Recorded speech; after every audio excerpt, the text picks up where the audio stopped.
మాజీ MLA Bhupal Reddy Congress party హత్య రాజకీయాలు మానుకోవాలని శనివారం బీఆర్ఎస్ పార్టీ కార్యాలయంలో మాజీ ఎమ్మెల్యే ముఖ్య సమావేశంలో విలేకరులతో మాట్లాడారు. ఈ సందర్భంగా ఆయన మాట్లాడుతూ కాంగ్రెస్ నాయకుల చేతిలో బీఆర్ఎస్ పార్టీ కార్యకర్త మృతి చెందారన్నారు. నారాయణఖేడ్ నియోజకవర్గంలోని సిర్గాపూర్ గ్రామ పంచాయతీ సింగర్ బోగుడ తండా వాత్య శ్రీనుపై దౌర్జన్యంగా కాంగ్రెస్ వాళ్ళు దాడి చేయగా అతను అపస్మారక స్థితిలోకి వెళ్లగా హుటాహుటిన బాలాజీ దవాఖానా సంగారెడ్డికి తీసుకెళ్లగా అక్కడ డాక్టర్లు మృతి చెందారన్నారు. విషయాన్ని తెలుసుకున్న నారాయణఖేడ్ మాజీ ఎమ్మెల్యే మహారెడ్డి భూపాల్ రెడ్డి దవాఖానాకు చేరుకుని మృతి గల కారణాలు అడిగి తెలుసుకుని వారి కుటుంబ సభ్యులకు ధైర్యం కల్పించారన్నారు. పోలీసు వెంటనే స్పందించి దోషులపైన చట్టరీత్యా తీసుకోవాలన్నారు. ఎన్నికల సమయంలో గ్రామాల్లో కొత్త పనులు చేయించి ఇలాంటి గొడవలకు కారకులైన అధికారులు పంచాయతీరాజ్, డిఈ మరియు ఏఈలు ఎన్నికల పనులు చేయించిన వారిపైన చర్యలు తీసుకోవాలన్నారు. ఈ కార్యక్రమంలో పార్టీ ముఖ్య నాయకులు తదితరులు పాల్గొన్నారు. హత్య జరిగింది సిర్గాపూర్ మండలం సిర్గాపూర్ గ్రామంలో.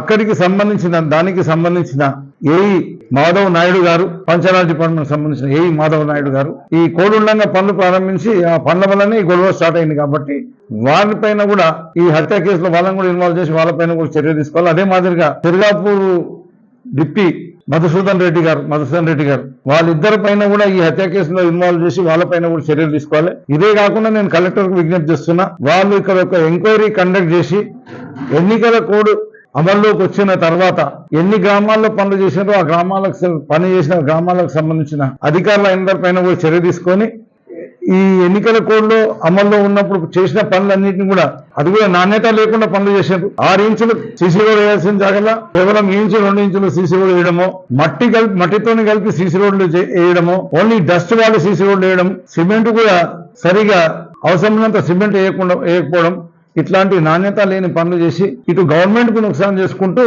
ఊర్లలో గొడవలకు కారణమైన అధికారులందరిపైన కూడా చర్యలు తీసుకోవాలి. ఆ పనులన్నిటి మీద విజిలెన్స్ ఎంక్వైరీ కూడా చేసి వాళ్ళపైన తప్పు చేసిన అధికారులపైన చర్యలు తీసుకోవాలి. మరి కాంట్రాక్టర్లకు ఆ బిల్లులు కూడా నిలుపుదల చేసి వాళ్ళ మళ్ళీ క్వాలిటీ పని చేయించిన తర్వాత ఎలక్షన్స్ అయిపోయిన తర్వాత క్వాలిటీ పనులు చేయించి మళ్ళీ కొత్త పనులు చేయించి ఆ బిల్లులు ఇవ్వాలని చెప్పేసి నేను విజ్ఞప్తి చేస్తున్నాను.